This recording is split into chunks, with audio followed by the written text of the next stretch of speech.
a dysfunctional home. For a while, we lived with our grandparents while my dad was a welder in Jacksonville and fought for custody for us. My dad made sure we had a roof over our head and food. We got ourselves up for school and ready, but addiction was part of our home. It was normal to us. Drugs weren't something drugs weren't something we were warned about. They were sometimes we lived around, something we lived around. I struggled in school, especially with reading. I fell behind early and never caught up. I dropped out because I knew I wouldn't pass the graduation test. I carried a lot of shame about that. We were headed down we were headed down a path that didn't look promising. A turning point in my life when I was 13, our house burnt down to the ground. We had no insurance. We lost everything. But that's when I saw something I had never seen before. The church showed up. A couple from church sold us a better house at a price we could afford. The community helped rebuild our lives. My dad started going to church and trying to do better. But addiction doesn't just disappear overnight. My dad learned how to function with it. And before long, my older brother and I were following in the same footsteps. My choices, I started smoking weed in the 8th grade. By 17, I was using cocaine. At, at 18, I moved to pain pills. That's when school ended for me. Drugs became my education. By 17, I was a father.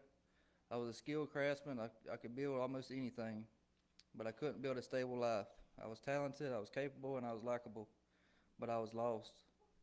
When I got angry, I used. When life got hard, I used. When I didn't want to deal with pain, I used. What started as escape became something I couldn't escape from. Pills turned to meth, meth turned to heroin, heroin turned to fentanyl. At first, it felt like control. Then it became survival. Then it became slavery. In 2009, I was arrested in Brantley County for possession of methadone and Xanax. 6 months later, I was charged in Ware County with possession of cocaine with intent to sell, hydrocodone with intent, methadone with intent, and Xanax with intent. I bonded out. I was banned from the county until court. In 2010, I was pulled over with the same similar charges in the same county I was banned from.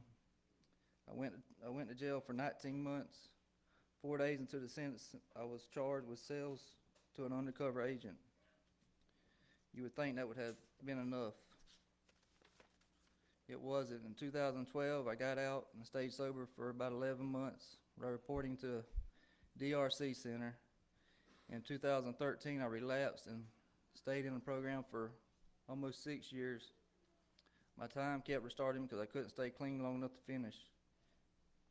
In 2018, I was arrested again and served 14 months. In 2019, I stayed sober for 9 months and then started using heroin. In 2020, I started using fentanyl. I overdosed 3 times. 3 times I could have died. Addiction doesn't just bind your hands, it binds your mind. I missed years of my children's lives.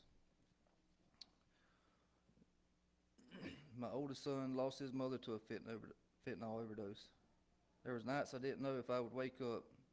There was mornings I hated the person staring back at me in the mirror. There were phone calls my family was afraid to answer because they didn't know if it would be the news that I was gone. Addiction doesn't just hurt you, it leaves a trail. And there come a point where I had to face something I couldn't fix myself. In March 2024, I was arrested again for trafficking fentanyl. After 4 months in jail, I knew I was going to prison. That's when I called my dad and asked for help. Not because I was ready to change, but because I was scared. I asked him to help me, hoping maybe I could avoid prison. In 2024, I was admitted here at New Beginnings in Christ. At first, I wasn't here for freedom. I was here to avoid consequences. When I started getting passes, I took every one I could. In December of 24, I relapsed again, but this time something was different. Miss Joanna let me come back.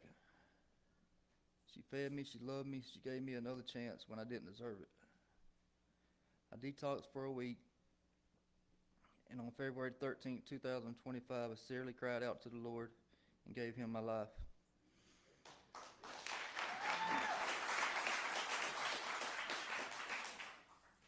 Not to get out of trouble, not to avoid prison, but because I was done, and he met me there.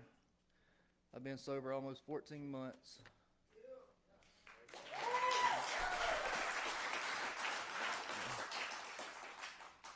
The longest I've been sober in 26 years. For the first time in my life, I'm not just trying to survive, I'm trying to live free.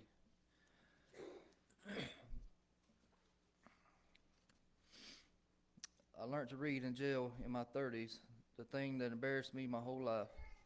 God used it to humble me. The anger that I used to control me, God is teaching me to surrender it. The identity that said I was trailer trash, God called me his son. My past doesn't define me. My mistakes don't own me. My addiction doesn't get the final word, Jesus does. God has blessed me with a good job, good people to work with, a family, a community, people who love me. That's not luck, that's mercy.